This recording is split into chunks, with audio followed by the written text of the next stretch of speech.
खेसारी लाल यादव और काजल राघवानी भोजपुरी फैंस के बीच खास मुकाम रखते हैं। दोनों के नए और पुराने म्यूजिक वीडियोस भी सोशल मीडिया पर हमेशा छाए रहते हैं। हालांकि इन दिनों दोनों की लड़ाई की चर्चाएं काफी ज्यादा बनी हैं। दोनों एक दूसरे पर मीडिया के सामने धोखा देने के आरोप लगा चुके हैं, लेकिन अब लगता है खेसारी लाल यादव इस लड़ाई को लंबा नहीं खींचना चाहते।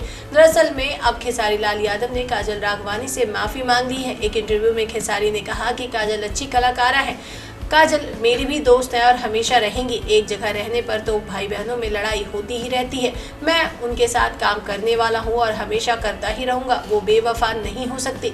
मैंने उन्हें कोई भी धोखा नहीं दिया है।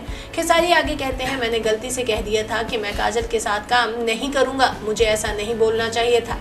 खैर, मैं मस्तीखोर इंसान हूँ, मैं थोड़ा इमोशनल भी हूँ, तो कभी कभी बोल जाता हूँ। काजल ने बिहारी दर्शकों के लिए काफ़ी काम किया है। हम आगे भी साथ मिलकर काम करते रहेंगे।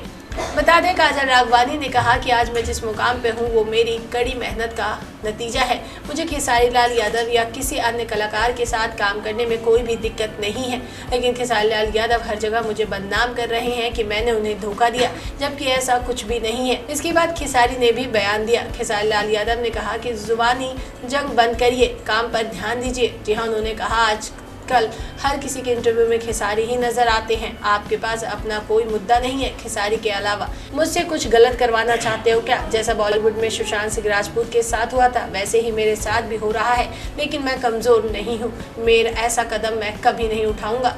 अब देखना ये होगा कि आखिरकार खेसारी के माफी मांगने के बाद क्या वाकई में काजल और खेसारी लाल यादव के बीच फिर से सुलह हो पाती है या फिर नहीं।